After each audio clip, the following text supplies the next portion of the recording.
ఈ పొటాటోస్ ఏం చేస్తున్నావు? బేబీ పొటాటో పచ్చడి చేయాలనుకుంటున్నాను. ఈ ఆలుగడ్డలు కుక్కర్లో వేసుకొని ఒక గ్లాసు నీళ్ళు పోసి ఒక విజిల్ వచ్చేలాగా ఉడికించుకోవాలి.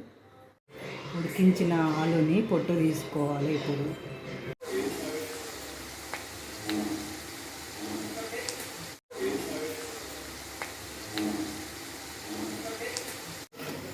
ఆలు బ్రౌన్ కలర్ వచ్చేసినాయి. గిన్నెలోకి తీసుకుందాం. ఇప్పుడు అదే నూనెలో తాలింపు వేసుకుందాం. ఆయిల్లోనే ఆవాలు, జీలకర్ర, పసుపు,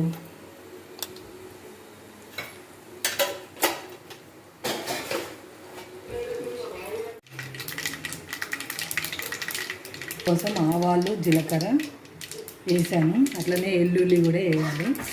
తాలింపులో కొంచెం బ్రౌన్ కలర్ వచ్చేదాకా వేసి పొయ్యి ఆఫ్ చేసేయాలి.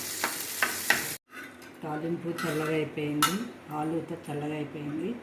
దీంట్లోకి ఆలు వేసేసుకొని ఒక కప్పు కారం వేసుకొని,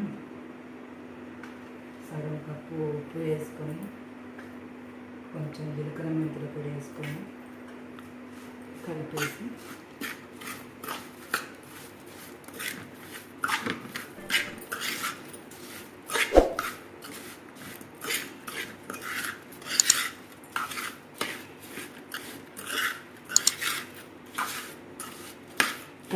ఒక డబ్బాలోకి పెట్టేసుకుంటాం. ఆలు పచ్చడి ready. Baby potato pickle ready.